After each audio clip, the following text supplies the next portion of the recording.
What's going on, everybody? It's your man Big Will. We are here at our next stop with this man used to live right here. He had this place built.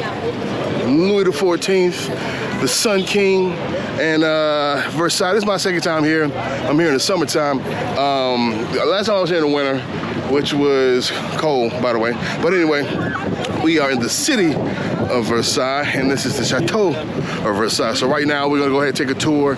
I'm gonna show you the tour that I took. It's called Paris City Tours. Okay, so this is our tour right here. Madame est française, monsieur est américain. Right there. But anyway, when we get into this tour real quick, we're gonna get into Versailles.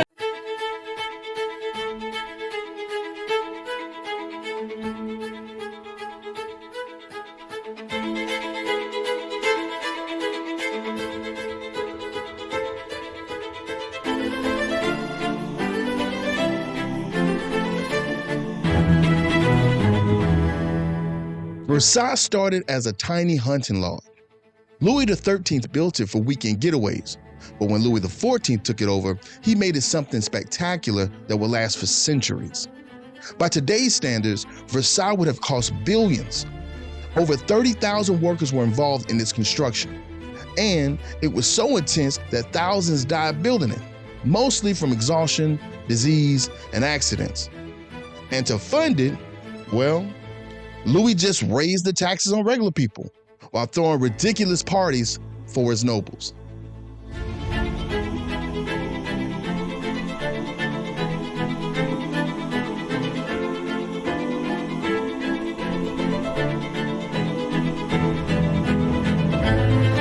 Everything was ritualistic in Versailles when it came to the day-to-day task.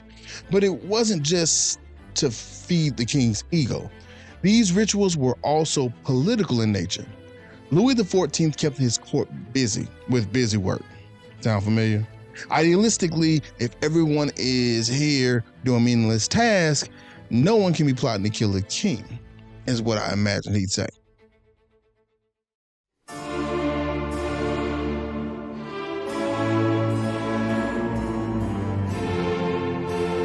Louis XIV literally designed Versailles to make himself the center of everything.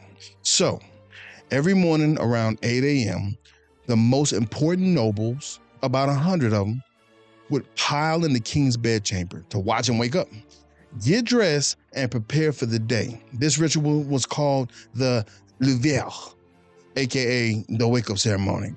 This was the reason for these big-ass rooms, is what I'm assuming.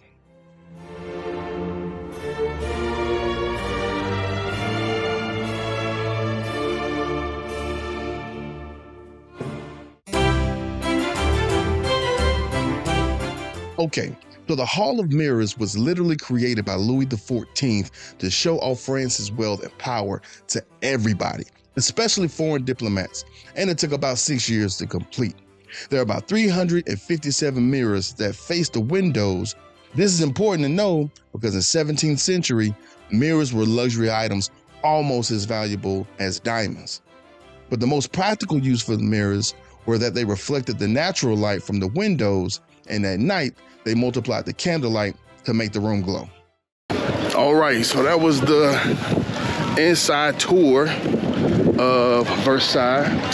So now, we'll take a look at the gardens, see if we can rent. So you can rent a golf cart, or they have a train that'll allow you to kind of go and explore the rest of the Versailles and some of the gardens area. So we're gonna do that right now, all right?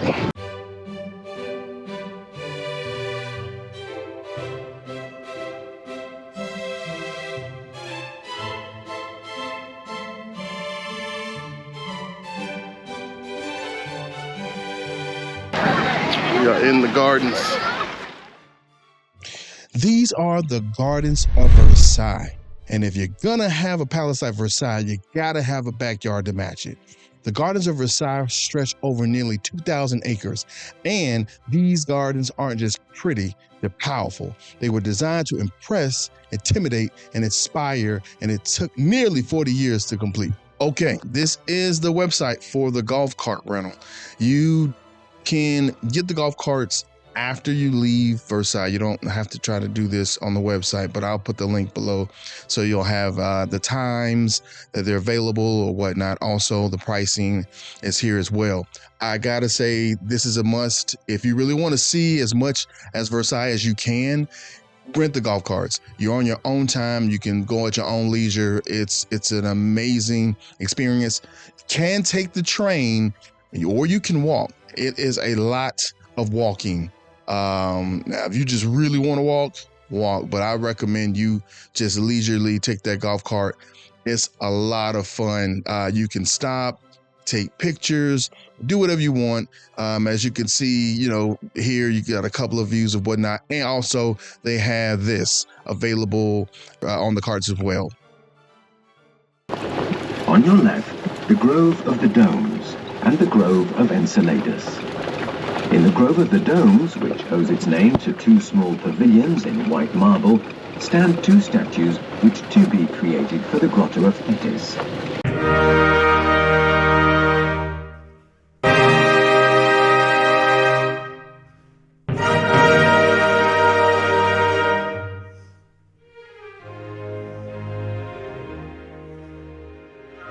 This swampy land was turned into a highly organized, symmetrical wonderland, filled with over 200,000 trees, 40 fountains, and more than 600 water jets. Every path, every flower bed, every hedge was carefully placed to serve a purpose.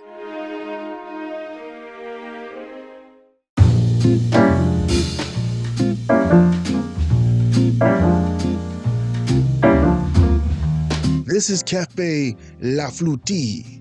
I gotta say, this shop really doesn't do this restaurant any justice, and I really didn't even notice the inside until I went to the bathroom and came out. So that's actually what you're seeing, because it's one of the many beautiful places to eat on the grounds of Versailles.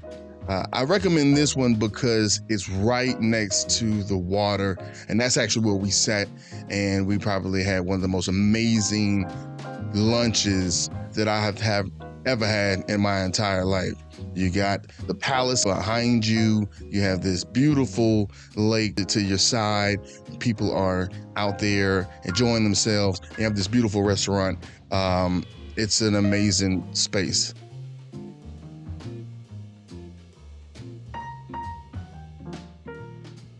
So as a huge history buff, I couldn't help but just imagine this place full of people having elaborate parties, just walking the grounds. And when you're there, you get a real sense of how magnificent this place probably was during its heyday, because it's still amazing today. Just to have the ability to go there and feel that was an amazing experience. Versailles is one of the most beautiful places on earth. It's something I think you need to go visit in your lifetime.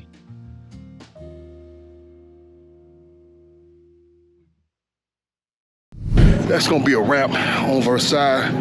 Look, if you're coming to Paris, you gotta come see Versailles. There's tons of stuff to do. You have a great time.